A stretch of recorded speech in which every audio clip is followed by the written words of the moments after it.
Hello everyone and welcome in once again. I'm Scott Morris. I'm Christian Cortez. And I'm Alex Navarrete. And as always, we have a great show ahead of you. Real quick, of course, we finally reached the end of college basketball. I feel like we've been talking about it forever with the finals. You only brought that up for a reason. Yeah, I did, because last week we talked about our predictions for the final game, and I got it right with North Carolina taking on Kansas. I'm very happy about that. Still mad about that. Understandable. Yeah. Hopefully North Carolina pulls out a win and I can make it right, just for bragging. Right? Go Jayhawks. Go Kansas. Go Kansas. All right, we got a great show ahead of you as always. We have a live interview coming up as well as our usual pause up, pause down, game picks, and focusing on pro day here for some of our football athletes. This is the Playbook. Now let's go on and take a closer look.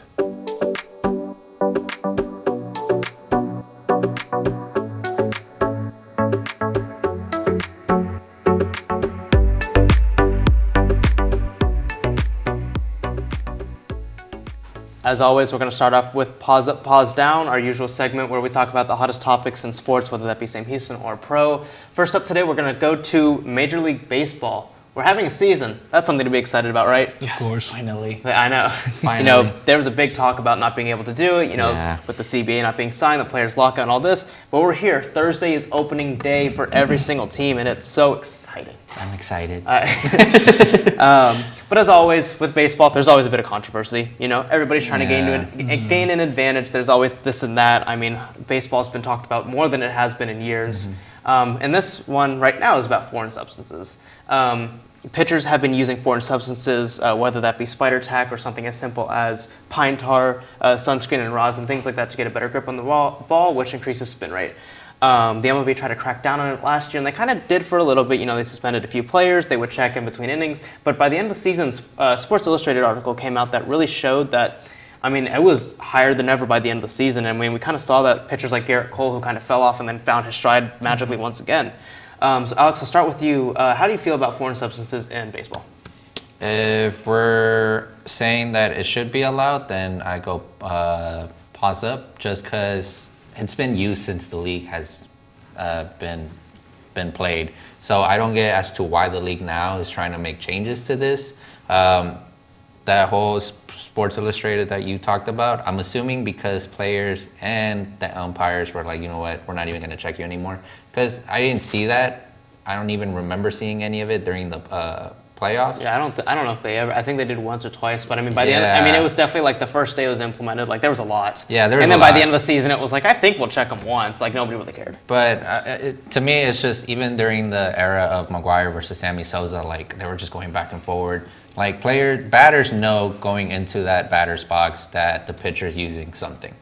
It's just to get a better advantage over them, and it helps. I feel like Garrett Cole was the scapegoat from this controversy, but yeah, you notice that his numbers went down for a bit, and then towards the end of the season they went back up. So I feel like the league is just trying to make something right out of something that, in my opinion, isn't even wrong. Just because everyone knows that MLB has so many unwritten rules that it's not going to be easy to prohibit something that's already been used for decades now. Yeah, no, absolutely. Christian, how you feeling? I gotta go pause down. Just I don't really like. There's a lot of cheating going on, especially controversial with the Astros. Everybody cheats. Yeah, using pine tar, Vaseline, everything of that sort to put a different spin around the ball. It's like it's a sport that you want to show your skill at. Yeah. You want to put your skill at, and it's really important to do so. During the regular season, you really seen it when pitchers came off the mound. The home plate umpire really went up to them, checked their glove, checked their bat, checked their hat. I remember, I think it was Max Scherzer. He was pissed after something. The big one was Joe Girardi, the manager for the Phillies, called out 3 times in an inning. And there was almost a fight at one point because of that. He threw off his belt and was like, come check me. Like, he's in a That was when he was still with the Nationals, right? Nationals versus Phillies? Yeah. Yeah, with Max Scherzer. So, it was like Spartacus. He's like, come and take me like that. And so just... I like that they're checking players and making sure they don't have any substances. It's just me. I like pure skill. I like to see that. Okay. And there is, everyone uses it. It's kind of common, like we said, but I prefer for it to be checked on players just to make sure nothing's happening, make sure everything's right, make sure everything's good, and make sure no cheating is going on. Yeah. But that's just my opinion. That's how I feel on it. and I got to give it a pause down for that. Pause down. All right, so y'all, one end of the spectrum, on the other one. Truthfully, I know, like, we got to be one way or the other, but there's a kind of line that I want to go. I would say probably pause down for specific foreign substances. Okay. There's specific ones now, like sunscreen and rosin, like you said, has been used for years because you get sweaty. You need to have a grip on the ball, or you're not going to be able to throw your curveball, your slider. You won't be able to get that same grip. However, like that stuff I feel is fine. Spider Tack has about the same consistency of molasses. It is that sticky. There's pictures of players holding a ball just connected to their hand because of this, where there's no grip on it. It's simply just being stayed on, and so that kind of grip on that changes the spin rate drastically. And there's pictures out there who, like Jacob deGrom, just pure talent. He throws a 94-mile-per-hour slider. He doesn't, use any of that serious stuff, and that's just freak of nature. But there are specific players that definitely have taken advantage of it, and I think that there needs to be a little bit of a crackdown on the specific substances. Okay. Things that have been used for years, like you said, sunscreen and rosin is the big one, pine tar, stuff like that. I don't see a big deal on that. But when it comes to that kind of thicker stuff that truly increases spin rate to a drastic level, I definitely think there needs to be a crackdown on it. Yeah, this season would be really interesting just to see what the league is trying to do now. I mean, again, going back to the playoffs, you kind of didn't see it as much anymore. So we'll see with the start of the season this Thursday. Just see what they try to prohibit now and see what they try to do to make the league more attractable. Yeah, no, absolutely. I agree. We'll shift. We're staying on baseball. We'll go to Sam Houston baseball. We always got to talk about our own alma mater that we are at right now. Bearcat baseball has had, I don't even know how to describe their season, guys. It's a hill. It's like we talked about a bit. You go out, you beat number 4 Oklahoma State. You lose 2 of 3 with Lamar. You come back down 9-2 from Baylor, beat them 11-10 in a walk-off. You lose 9-1 to U of H. Last week we had a UTRGV here in town for baseball. Lost that series 1-2, including giving up 26 hits on Sunday. One of the most ever in school history. Christian, I'll start with you. Do the Bearcats have, I don't want to say do they have any hope, but do you think they'll finally kind of fix these struggles and these inconsistent ways? For me, I feel like it's a pause up. I feel like they will fix it, but it's more of you need to get wins on the road. Yeah. Because they've been, having a good record at home. They're going 12 for 5 at home, and then 3 for 7 on the road. Well, 3 for 8, my bad. 3 for 8 on the road, which isn't really going well. They just need to fix down. They were able to fix down on their errors. Their hitting was going well during, sometimes there and there, and they weren't really able to pull off big wins against big teams at home in Texas, and then Houston losing that game. But then Texas State, they really proved themselves there. But it's really, they just need to get those wins on the road, especially in conference, and they could be able to pull through on this one. Yeah, no, absolutely. Alex, how you feeling about our baseball team here? Ooh, yeah. Negative Nancy. Yeah. That's my job. No, it's just the season started off well. And I was like, I'm excited for this. Like, oh my God, like we're actually gonna have a good team this season.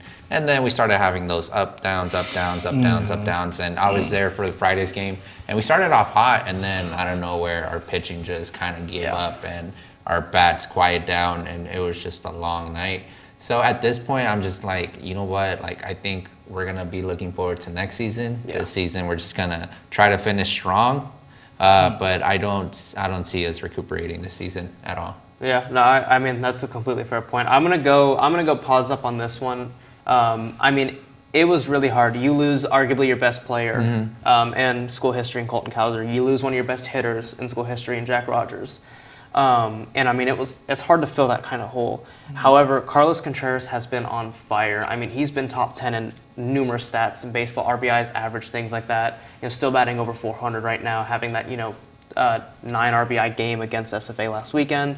I'm kind of 29 RBIs for this season. It's a ridiculous. It's over I don't know 40. the. I'll say I don't know the It's exact over 40. number, but it's a over ridiculous 40. number. He's of course been our kind of star. Miles Jefferson has been playing very well. Anthony McKenzie as well, kind of finding his stride in the DH role outside of playing his normal shortstop role. This team has the talent. Jay Sirianni, our head coach, he does a really good job about mixing up his lineups. I'm not the biggest on his pitching decisions, but again, we've had a lot of pitchers entered as well. So I really feel like I think baseball can find their stride. It has to happen sooner than later. I mean, we're approaching the end of the season. Yeah. I mean, we're getting pretty close. We've got about 4 or 5 series left. I mean, to the middle of May, and then we're done. I think they can turn it around, but they're gonna have to figure out something real quick so that they don't give up these games with 26 hits. That's And here's the thing with baseball, like baseball is a moment sport. So like if you could have a terrible start of the season, but if you close the season right, and you can just have this big monstrous ride of just having win and win and win back to back. And like you mentioned, Carlos Contreras has been playing like lights off, but baseball is a team sport, and not only one player can't just determine the whole way. Yeah, no, absolutely. I mean, you look at the last year's World Series winner Braves. I mean, they barely escaped into the playoffs in their division. They went on to win the World Series. So I mean, it's all about. I know, sensitive subject, but you got to catch fire at the right point. Yeah. I still believe if we had Lance McCullers Jr., we would have won. Well, let's see what we can do next year or do this season. But we'll kind of step away from baseball now. Let's move to another sport, football. We're in the midst of the off season. What an off season. Yeah. What an off season. I know. I mean, it's been insane. I mean, I don't think I've seen a lot of these big of trades. I mean, of course, we talked a lot last week about the Deshaun Watson one and everything like that. So we won't focus on that. But kind of, Alex, I'll start with you. What trade do you give your pause up for? Kind of your big trade of the offseason. Denver Broncos. Okay. I know Russell Wilson gets a lot of hatred, and just some people say he's not a good quarterback. Like, he's a good quarterback to start off the season, but kind of diminishes down during the season. But I feel like the Broncos are going to be a team to beat, especially with those wide receiver core. They have a good defense. I feel like they'll get some good picks out of this draft. But yeah, no, Russell Wilson, for me, the Broncos get a thumbs up on this offseason. He actually gets a good O-line to work with, which he's been begging for this entire time with Seattle.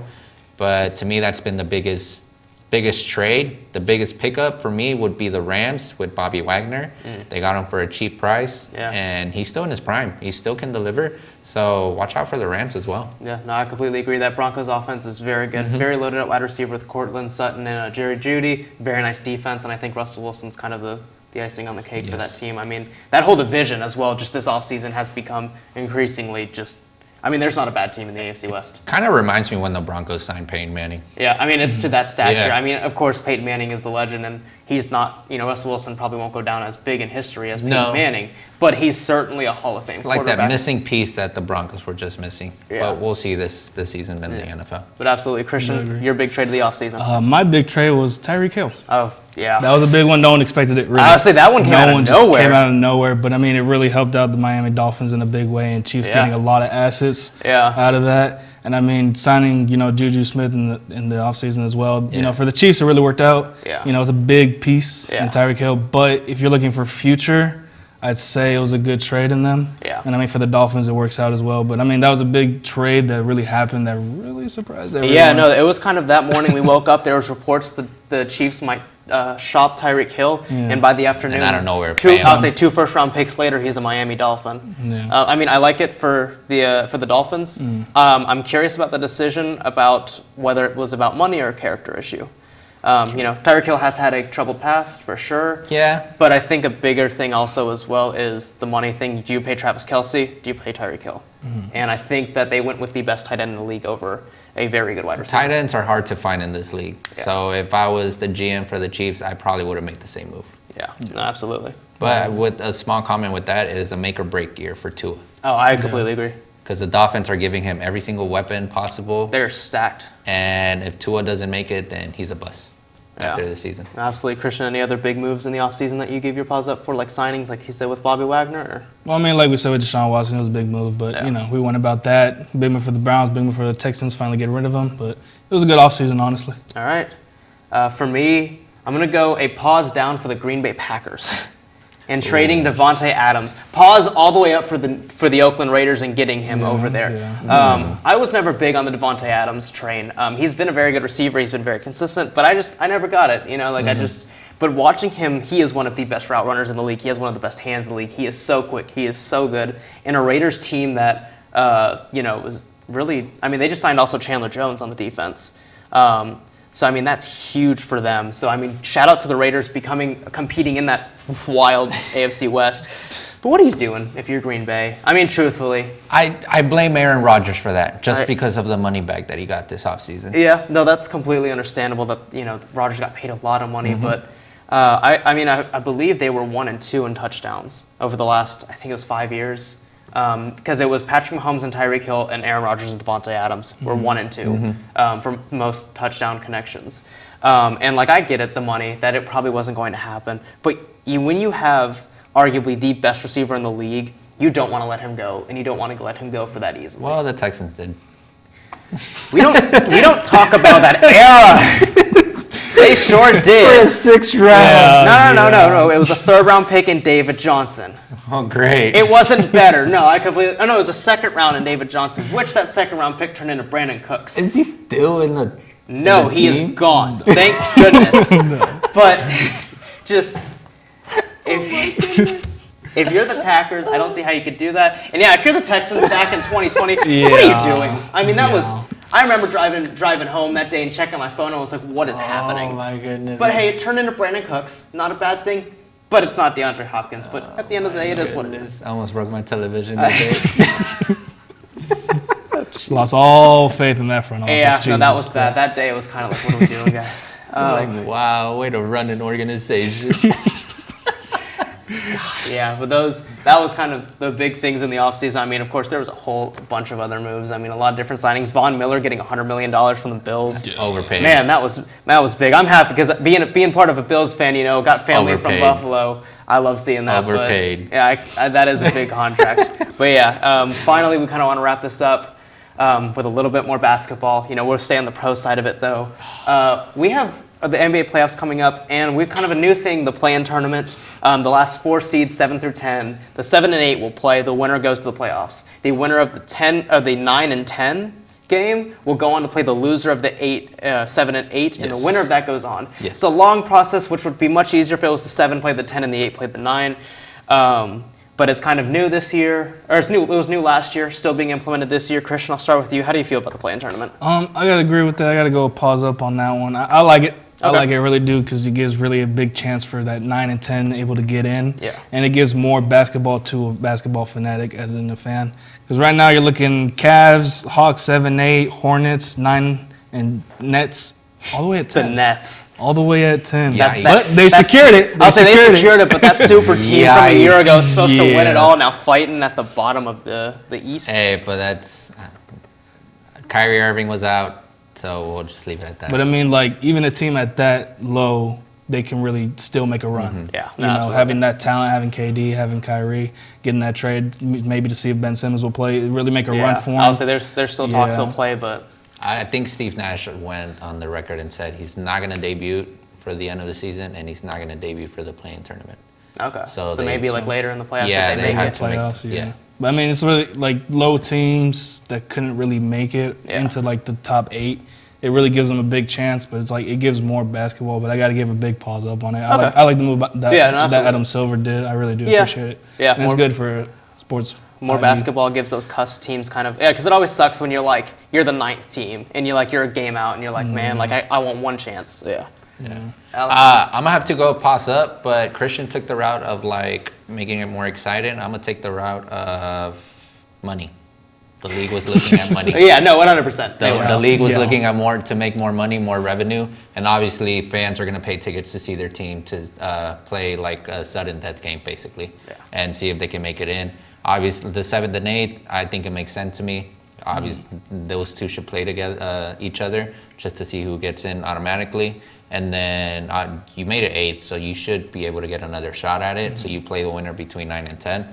So yeah, it's great sense for the league, great sense for the fans. Money-wise, it's very smart. I don't know why they didn't think about this earlier than usual. I know the old vets don't like this because obviously you play the regular season for a reason. Yeah. But it makes more exciting. The regular season is more exciting because now you look at those teams and you're like, okay, how many more games do we need to win to be able to make it? For example, the Lakers. They're out of it right now. Yeah, they are. 2 games behind San Antonio, which is 10th place. And so it makes it more exciting. It makes the end of the regular season more exciting, more views, and again, more money. Yeah, and it kind of acts like a wild card almost that, football and baseball have. It kind of gives them their wild card. But truthfully, I'm going to give it a pause down, and I'm not against the play-in tournament. I actually do, like you said, I like giving those cusp teams a chance. I'm just confused by it. And, I know it's really not. When you break it down, it's fine. But truthfully, I thought it was 7 plays the 10, 8 plays the 9. You've earned the 7th and 8th seed. You deserve kind of that right of a better passage, more opportunities as higher seeds do. But when I heard about how it was done, I didn't even realize that's how it was done last year. And it was done this year. When I was talking to someone about it, they're like, that's not how that works at all. And I was like, what are you talking about? I like it a lot. The money-wise, it's great. Those other teams in the wild card, absolutely great. I'm just confused by it, truthfully. And I mean, that just might be me. Maybe it's just you. It is you. It makes sense because it's 7-8, and then basically they got the chance in order to get that spot. So whoever wins goes up, and then it goes down. But it seems like there's just too many steps. And again, probably just me, but that's just how I feel. It makes good games too, because the Nets can win, and they get either the Bucks are second right now, the Heat is first. Yeah. So they can get one of those 2 teams. Yeah, the Bucks just played the Nets earlier this week. Yeah, and it was an amazing Oh yeah, game. no, absolutely. Everyone was just like, give me a 7-game series. And I mean, it was a rematch from last year. Yeah, and it will make my money's worth. Yeah, so I like it. Yeah, no, like I said, I don't give it a pause down in theory. I give it a pause down just because I'm a little confused by it. It's just you, Scott. I can live with that. Truthfully, I can live with that. But I think that kind of wraps up all of our talks for pause up, pause down. Kind of covered a little bit of everything for all sports. Even got some Sam Houston in there. And right after this commercial break, we'll be talking about Pro Day here for Sam Houston. I enjoy seeing kids, regardless of their age, see the light bulb go on and they have that aha moment. In 1997, I started Tomorrow's Promise, the Montessori School of Huntsville, with 3 students. The Small Business Development Center helped me with classes on how to open a business. We also helped Kay market through social media, website analysis, and develop funding opportunities. We have grown to 38 teachers and over 220 students. Welcome back in once again. As we're approaching the NFL draft coming up, I believe it's April 28th, the last Thursday of April. Last weekend of April? I think it starts on Thursday. Does it? Okay, yeah. Cool. But of course, we had the NFL Combine. We talked a little bit about that. But now we're going to individual pro days. Last week on Monday, or Tuesday, I believe it was, we had our pro day for Sam Houston. So a bunch of scouts from every single NFL team came out. Of course, the big talk has been Zion McCollum this whole time. But a lot of other players were getting talked. So we're going to take a little bit of a look at some video, kind of what happened at our pro day here in Huntsville.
So I don't know if y'all got the chance to go out there. Alex, I know you had class. Christian, same with you. Yeah, so I was out there for a little bit. I also did have class, but I had some people I talked to, who were there the whole time, and kind of went out and saw it for myself. A big thing, of course, Eric Schmid, kind of last week on the Bearcat Extra podcast done with athletics. Keeler did talk a bit about how Eric he has an agent right now.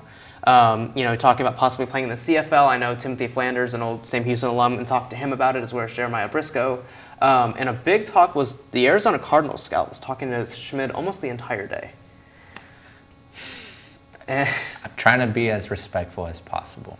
I think the CFL will be a good route for him.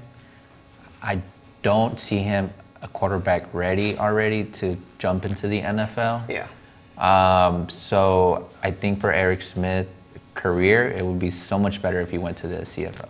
Yeah. I gotta agree. He wants playing time. Yeah, no, if he wants to get playing time, you might need to go a little lower in the league. Yeah. CFL, if XFL, once it USFL, comes, kind of any of those. So if you want playing time and you want to be able to play right away and get, shown, I'd say you need to go that route. But if you do get drafted, that's great. But if you don't, you might need to go that route. Yeah, no, absolutely. I mean, a big thing with him, though, was during the broad jump, he actually hurt his knee. In one of the clips shown when he was throwing, you can see the knee brace on him. And when that happened, he stopped. Rightfully so. You don't want to play any kind of serious injury, possible ACL, MCL kind of strain, tear, whatever. But he hurt himself, was like, I'm done, guys, and kind of just walked off and, stuff. And, maybe could have gone about it a little bit better. But I understand. You're hurt. You're like, I don't want to do this. I don't want to be pushed, this and that. But that was kind of the scope on Eric Schmid because, that's been a big talk kind of this offseason and everything like that. Another one, of course, Zion McCollum. A lot of teams talking to him. Had a very nice pro day. And kind of just, I don't know if we have anything more we can say about Zion at this point. I heard he didn't participate as much as he did, obviously, because he got invited to the NFL Combine. Yeah. But just throwing a team out there, I think Seattle would be a good system for him, a good team. Their defense, I think, will fit what Zion McCollum's strengths are. And so I would love to have him for the Houston Texans, but I feel like Seattle could use him and needs him. Yeah, no, I agree. That's kind of where I'm feeling. Seattle's got to start somewhere. They've lost. They've officially ended their Legion of Boom with Bobby Wagner leaving, and so I feel like that's a really good place for him. Yeah, no, I gotta highly agree. Just great team, great asset, doing well, especially showing a lot of, showing much of out of the combine, doing well for the Bearcats, doing great, and hope the best for him, honestly. Yeah, no, absolutely. Hopefully, PJ Hall was the highest drafted player in Sam Houston history, taken in the second round in 2017. There's talks he ends up in that second round. Yeah. I know Keeler had spoke and said, possibly a first round pick. I don't see it going that far. As good as he is, the athleticism, it's hard. It's a long stretch. It's a long stretch to justify an FCS, defensive player, defensive back to go in the first round. But truthfully, second round, third round, if he is available day 3, I'd be shocked. Truthfully. I think Zion McCollum, and this is no knock on our Bearcats players, but he will be the only player to get drafted. I feel like everyone else will go undrafted. They will find teams, obviously. Yeah. But I think Zion McCollum will be the only player that gets drafted in the NFL draft. Okay. And I know as well Sean Musson, who we had on the show about a month ago, the Colts scout was talking to him a bit. Again, a big part of that championship team, of course, on the defensive line, would be a very good fit over there. They've already got Eric Armstead. Or not Eric Armstead, DeForest Buckner. Yes. They've got him and a very nice defensive line. I think he'd fit well into that system. As well as, Jaquez Ezzard. He's a big talk during the championship season. And honestly, this year he kind of fell off a little bit. He had a very nice pro day again. Yeah. A few scouts talking to him here and there, and I think he will end up on a team. But like you said, Alex, I don't know about him getting drafted. Yeah, no, Jaquez, I could see him in Philadelphia. Yeah, I could see him there. I could see that.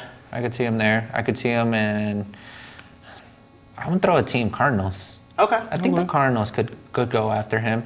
But yeah, no, championship season, amazing season. Yeah. I'll give him that. His punt return ability in that one was huge. Yes. And that's what I think will end him on a NFL team. But this past season, his draft stock kind of diminished down a bit, but I think he'll find a home. Yeah, no, absolutely. He was hurt a little bit of the season. There's other games he couldn't play and stuff like that. But overall, I think he will find a team. I feel Panthers, but that's just because I feel like he reminds me of Steve Smith. He's not the biggest guy in the field. But he's strong, he's fast, he's a good route runner, and that's exactly how Steve Smith got into the league. That's just kind of what I feel. Like I said, he will end up on a team on someone's special teams. 100%. I just want him to have a good quarterback. Yeah, have a good quarterback. But again, really, I truly feel like his return ability is going to get him on an NFL roster. Yeah, you gotta agree. If they don't get undrafted, don't lose hope. Yeah. There's still a lot of teams, still a lot of there's more Hall of Fame players who were undrafted than went first overall. Than people who have been drafted. Yeah, there's a lot of ways to get recognition, so just don't lose hope. Yeah, no. And absolutely, I mean, a bunch of other people. Colby Thomas was getting talked to with scouts. I mean, one of my favorite players, I mean, kind of an unsung hero, Matt McRobert. Yes. Our punter. He's been here forever. I mean, he's been here as long as I have, and he's finally, I mean, 2019 senior day, I remember commentating that game, being like, oh, you know, we're celebrating Matt McRobert. And, you know, he's still here. He's finally declaring for the draft. Again, I don't know if he'll get drafted because he's a punter. Not most, and punters usually go undrafted. Yeah, they'll go undrafted or late 6th, 7th round. But I mean, really, I mean, I know he's had scouts out here before during games. I mean, you know, every year is on like the top of the special teams list for FCS for whatever conference we've been in, whether it's been South and WAC. I mean, he's been phenomenal for us our entire time here. You know, coming over from Australia and just being able to, you know, make it, you know, in America as like a football player, that was really cool. But just someone who I really think is going to succeed, just even as a punter. Yeah. The Texans could use one. Usually what happens with players like him who are, you know, especially smaller schools like us, I mean, we're still D1, of course, but FCS, a lot of players will end up closer, you know, in range. So, you know, Arizona, Texas, you know, kind of that area. Just don't go to the Cowboys. Don't go to the Cowboys. I mean, that's just my hatred, though. Yeah, that's just on you. I mean, again, I'm a Texans fan as well, Christian. Texans. Yeah, but I mean, I don't think I dislike the Cowboys as much as you do, Alex. No. I know you go on your little rants. Just because our friend goes for the Cowboys. That's true. I like the misery. Just like to cause problems. Yes. But yeah, just overall pro day, kind of just an interesting experience. Something cool to just experience in general, having everybody come out, you know, be at the field, all these different drills. Weirdly enough, though, for the offensive linemen, all the drills they practiced for weren't the ones that they actually went through. Which is very weird. I heard that, like, when I came out of class, because obviously, like, I wanted to know what was going out there. And yeah, I heard that, and I was like, that's very... Yeah, it's curveball right there. Yeah, it's interesting. I mean, I don't know if it was planned or if it was like let's see how they adjust, because offensive linemen, I mean, they have to adjust a lot. Right away. Yeah. So I don't know if it was that or what it was, but definitely an interesting part of pro day. But definitely just, you know, seeing everybody's strengths and what they did and kind of getting their own combine experience, you know, here in Huntsville. But being able to have everybody come out. Again, all 32 teams, very cool. I haven't been here too long. But I don't know how often that happens, that everybody's coming out. Winning a national championship helps. For sure. Day 2 for NFL draft would be something to watch for. Day 2 and day 3 definitely are something going to watch be for. A big day, I think, for Sam Houston, especially day 2, again, with Zion and just, I mean, you never know. When we had Colton Cowser for baseball, you know, he was projected, you know, 12, and 15. He went number 3. And he went 5th. Oh, 5th? Yeah. Baltimore Orioles, He went 5th to the Orioles. I mean, that was a big stretch. So who knows, you know, maybe we get down to that bottom of the draft where we've got, you know, the Chiefs who have 2 picks, or, you know, the Packers who will probably screw up their pick and pick defense anyways, even though Aaron Rodgers has been pleading for offense for 10 years. You know, maybe we might hear, you know, a Bearcats name be called in the first round and just kind of cap off this huge year of Sam Houston sports. I mean, I'll be happy if the Packers pick Zion, but man, that organization is just telling Aaron Rodgers, we don't want you. I mean, they paid him all that money, but, you know, 2 years ago they took Jordan Love. Yeah, it makes sense, right? I mean, talk about organizations. Yeah. Texans and Green Bay is up there. Yeah, we would know. Still waiting for my call. If Mike Mayock could get one, I mean, why can I not get one? Yeah, all right, Alex. I'm just saying. But that's kind of our little overview on Pro Day. Again, very cool experience. Had double-digit athletes out there for Sam Houston. Hopefully, we get a lot of Bearcats names called or signed or whatever, and just kind of, especially as we move into Conference USA and move to FBS. That'd be nice, though. That'd be very cool. Yeah. And after this commercial break, we'll kind of take a little change of schedule and go to the streets, talk to some Sam Houston students, as well as a live interview. Third-generation Bearcat Tacey Webb roped her way to a national championship through her hard work and fearless dedication. Trading her saddle for nursing scrubs, Tacey set her sights in another arena, a place where she can champion the needs of others. Since 1879, we've been helping students like Tacey reach their championship potential. Sam Houston State University, a great name in education. The proud son of hardworking immigrant parents, Eric Rodas chose to serve his country. A father, a soldier, and now a college graduate. He proved that circumstances have nothing to do with your outcome. Since 1879, we've been helping students like Eric determine their future. Sam Houston State University, a great name in education. Back from that commercial break, and we're gonna have a change in our regularly scheduled program. As always, or more recently, we were taken to the streets. Got a few questions: is a hot dog a sandwich or a cereal soup? I mean, I'll get everybody's opinions afterwards, but let's watch this video first.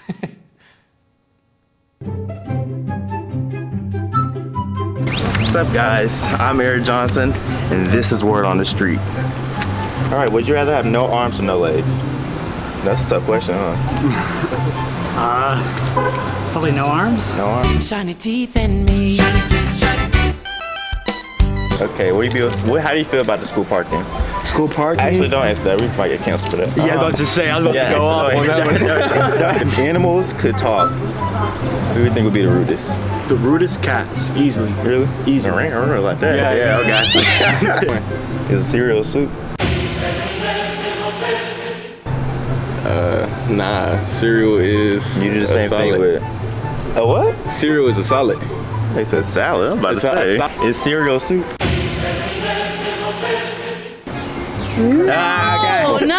No, it's not a soup. It's not a soup. Why? Because chicken noodle soup, you had to Scoop it out. Yeah, you do the same thing with cereal. Okay, but you don't season the milk.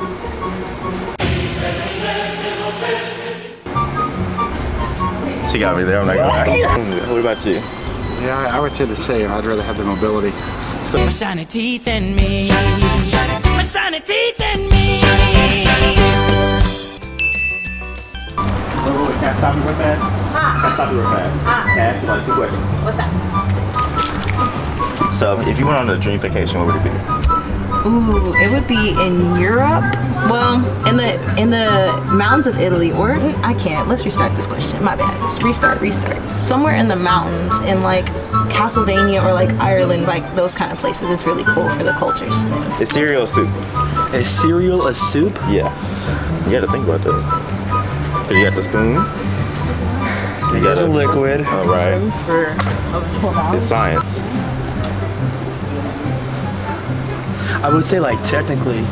You're not gonna say I'm gonna go have a bowl of soup and then go get cereal out of here. You know what I'm saying? I'm gonna go have cereal. Thank you. But technically, we had an argument about this. Technically I would say because it's the same substance and like liquid, and there's a solid in the liquid. Thank you. Just like cereal. Thank you. Yeah. Thank you. But you're not gonna say, oh, ain't no but. I'm gonna have some soup. Yeah. And then you're gonna be like, oh, I'm gonna go get some cereal. Like, I don't know. Doesn't make so sense. like, give me some soup and then cross the plate. Cereal, bro. No, I cannot do that. It's a hot dog, a sandwich. Cause like the meat and then. You gotta think about it, huh? I wouldn't consider it a sandwich because kolache is just a bougie hot dog. So that's not a sandwich. So no, is pizza a sandwich? No, it's on top of the bread. Okay, what's the most boring sport? Most boring sport? I'd have to say like hockey. No, golf. I forgot golf even a sport. No. Hell no. Oh no. Is cereal a soup? Cereal is a soup. I don't know. That's a good question. I would think if it falls in the qualifications of a soup, then sure. But yeah, I think it's a soup. I think it's a soup personally. You think so? So it's a hot dog sandwich? Yeah, I think it's a sandwich. I think it is. I think it is a sandwich. Okay, how you feel about pizza? Pineapples on pizza. I don't like pineapples on pizza. I'm sorry. I don't like the sweet. I don't really like sweet stuff on my pizzas. You never heard of sweet and sour chicken? I have, but I just don't really like it like that. You gotta go. You have safe travels. Okay, I'll drive it. No. Let me just put the test drive. No, I cannot because this is the Dean. I'll let you go. I'll let you go. Okay.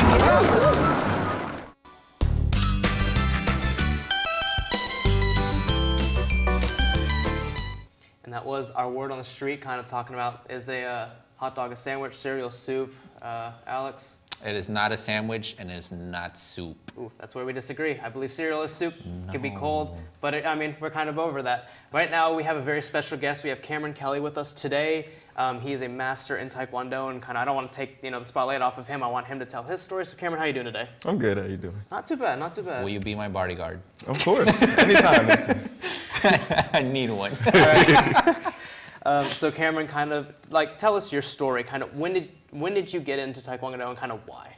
I got into it when I was 4 years old. Okay. Main reason, my mom was like, "You were too nice. You're letting these kids push you around everywhere. Stop it." I was like, okay. So she put me in there. I ended up loving it, and I just took off from there. Yeah, and so you've been doing that since you were 4. Yes. Man, What made you stick with it? Because I know as a kid, like parents put you in different sports, and growing up, you're like, alrighty, I know what I like. So what made you stick with it?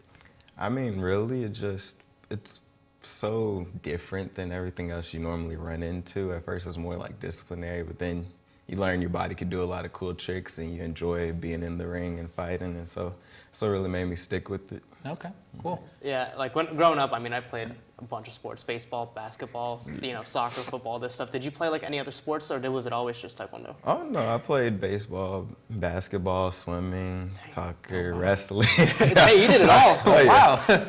It definitely, just doing Taekwondo transitioned into a lot of sports for me because I had a lot of balance and movement, so I just could keep doing different things. Yeah, no, absolutely. So we were just watching some highlights from the tournament that you guys had. Take us through a day that you have. What is it? I'll call it a tournament. Yeah. Talk us through that day. What's your routine? How do you prepare yourself? What goes through your mind? Well, I mean, throughout most of the day, you're just like, do not eat those nachos. The last thing you want is just bad in your stomach. Okay. So most of the time, you're just trying to argue yourself about food. But afterwards, like about 10 minutes before you're about to fight, that's when everything really hits you. You're like, oh, I'm about to go out there. Okay. So now I'm focusing up. You'll see me stretching, doing some kicks just to warm up. And I mean, most of the time, like I tell people, everybody's like, you look so ready. I'm like, I'm so nervous.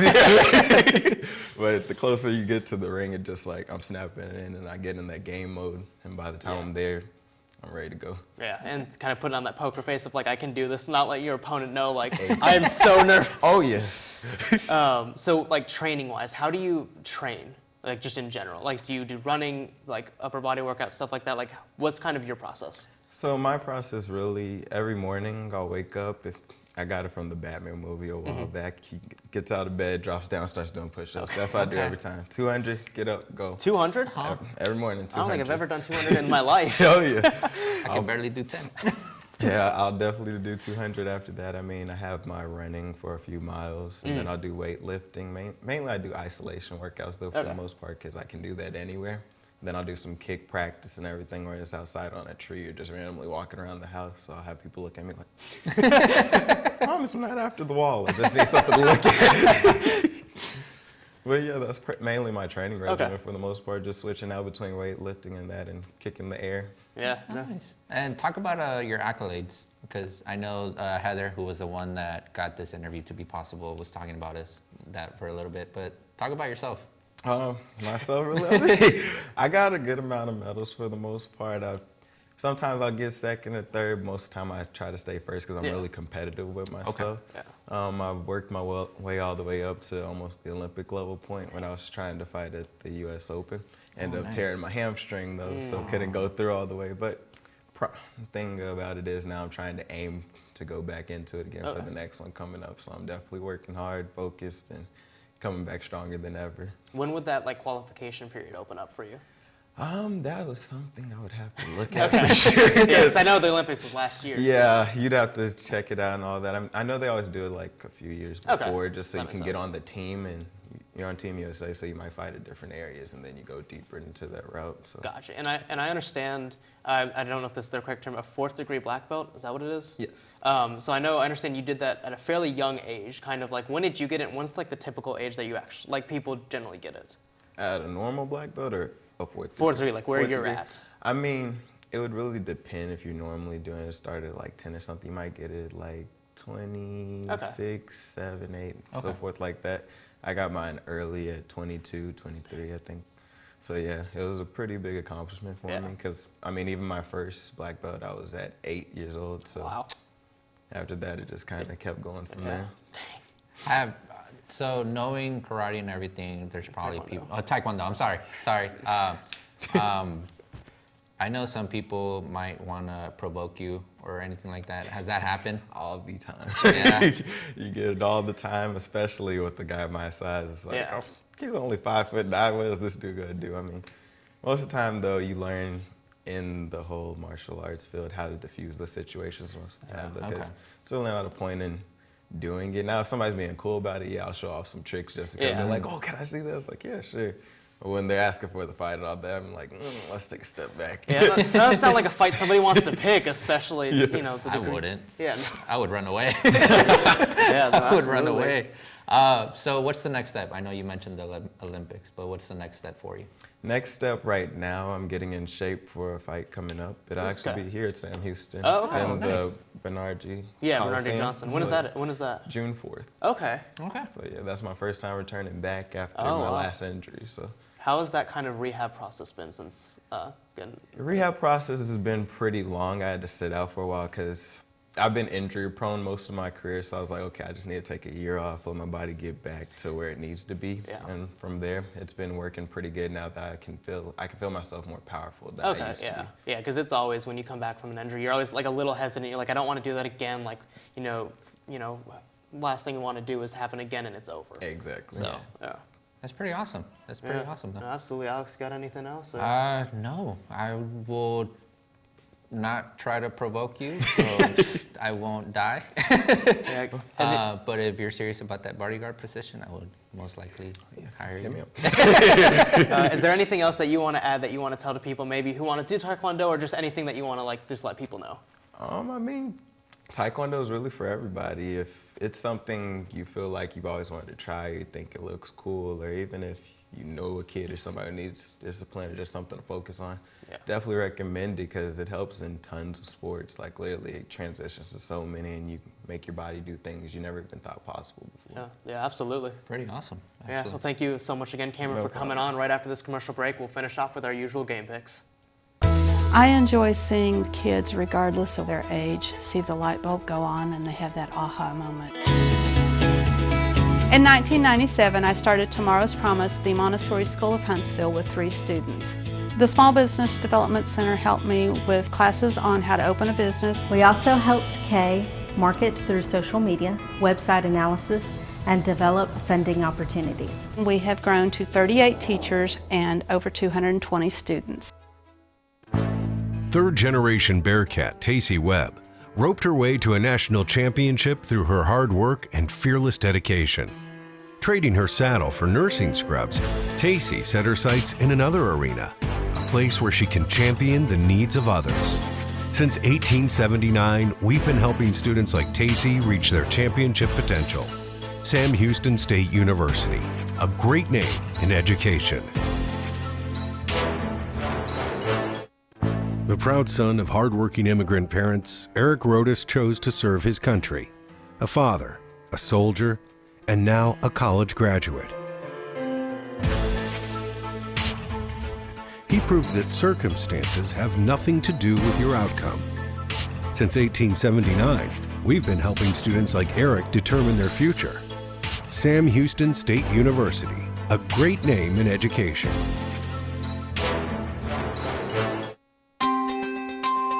Sam Houston Memorial Funeral Home was established in September of 2003. Our partnership with the Small Business Development Center is just like our partnership with other vendors in our community. We developed a marketing plan, a strategic analysis, as well as social media presence. If you let them, they can take your dream, put it to paper. That's the way we got started, and 13 years later, we're very happy to be a part of this community. Back in for the last time in today's show, and of course we always end it with our game picks. You know, I think we've finally approached the end. I mean, we're in April already. You know, we're almost to graduation. I got 37 days left here. Must be nice. I gotta wait till December. We got a whole year. But I mean, with that, you know, we've only really got baseball and softball left. This last weekend, not ideal for either program. Softball getting swept by SFA, baseball losing, 2 games to UTRGV here Taking at home. one only, yeah. Like we said, the 26 hits.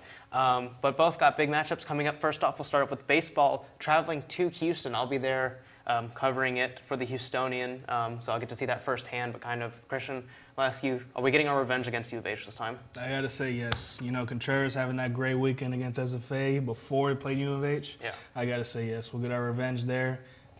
Tied the series 1-1 and have to see at Constellation Field for the last game. Excited for that game. Alex?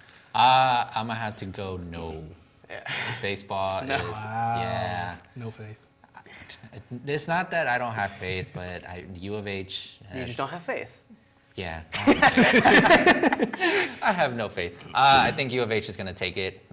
Sam Houston's going to go down. I don't think they get their revenge story, so yeah, U of H for me. I have to agree with Alex, and it's not so much for Sam Houston-wise, because I think, again, we might finally pick in the turn. U of H has been playing really good baseball. Yes, they have. Just in general. They're always one of those teams that is hovering on the top 25. Mm-hmm. They always get hot at the end of the year. I really like U of H just as a baseball program. I think they've made a lot of strides in recent years. I would love us to get that win, be even up when we go to Constellation Field, home of the Sugarland Space Cowboys now. Space Cowboys. But this one I don't know if we're coming up, especially, we played Don Sanders here. We go to Don Sanders Field in U of H. Fun fact, didn't realize that till this weekend when I was looking it up and thought that was kind of funny. It's actually a pretty cool Isn't fact. it like called Don Sanders Series, I believe? Yeah, it's the Don Sanders Cup. Okay. Which was finished up at Constellation Field, like we said.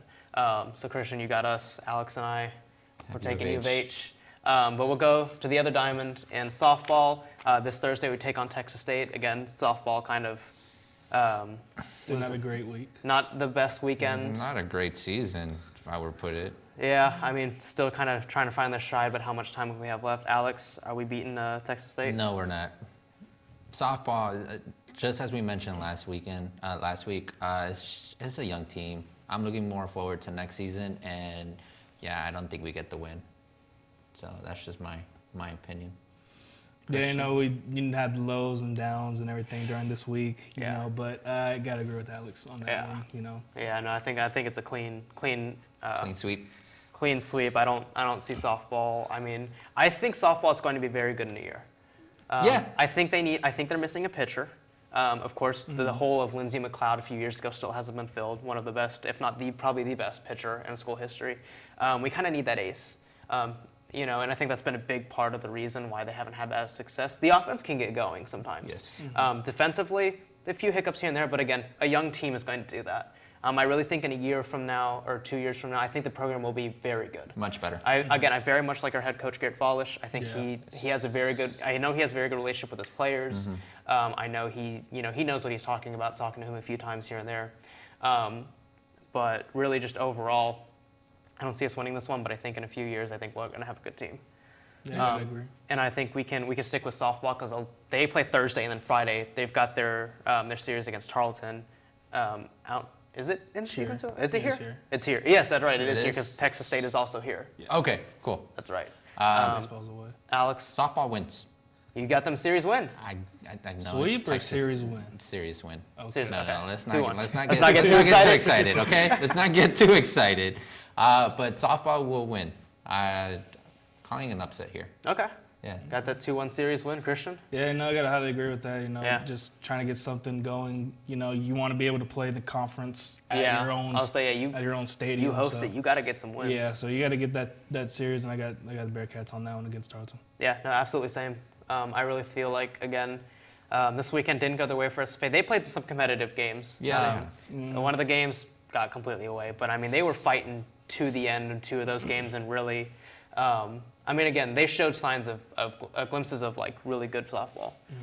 So yeah, I think that they finally get that series win against Tarleton and kind of take that in and hopefully qualify for that conference tournament because that would be unfortunate hosting a tournament and not get to even be able to play in. And I know Volish talked about that a little bit before the season. Kind of just that's a big deal.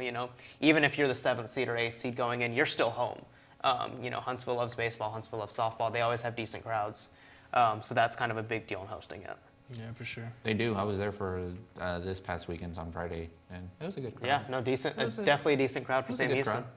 And lastly, we've got baseball. against UTRGV. We're out there in the Valley. I believe it's Abilene. Oh, Abilene, sorry. Yeah, no, Abilene. we just played Abilene. Yeah. We Don't UTRGV. remind us. Yeah, on let's that. not think about it. But we are. But we do 26 play cents. Abilene Christian this week. A very good Abilene Christian team. Christian, how you feeling? You know, having lost those 2 games, I feel like we just need to get at least get the hitting going against U of H. Yeah. And I gotta say, I gotta go a series win. Okay. Over Abilene on that one. I feel like they just need to prove something. They just need to get something Yeah. going, especially winning conference. You got to win against conference. And like I said earlier, they just need to do better on the road. Yeah. Yeah, no, I got Bearcats beating ACU, serious win. Yeah. I don't think they're going to do a clean sweep. Just because we're going to lose to U of H, and the season, again, has been uphill. So it will be our time to win. And yeah, I got the Bearcats winning the series. All right. Yeah, I agree with you all. I actually think we get a sweep here. Okay. I think finally we find our stride. Like I said, eventually we can't just keep saying they'll find their stride because it's going to be the conference tournament. It's like they'll find their stride next week, and next week's the end of the season. Yeah, but really, I do believe in this team. Like I said, I talked about Sirianni being a good coach and the players finding their ways and stuff. I think that it'll be win. I think we get a big win on Friday when the series opens, and that kind of carries us. Like you said, they haven't played well on the road, and hopefully this will be the kind of Kickstarter that gets them going. Like, hey, we can win in Huntsville. That's fine. We're not concerned about that. Let's go win somewhere else. But that's all I've got. Anything else you want to touch on? I mean, as always, please support your Bearcats. Go out to those sporting events. Show your school pride.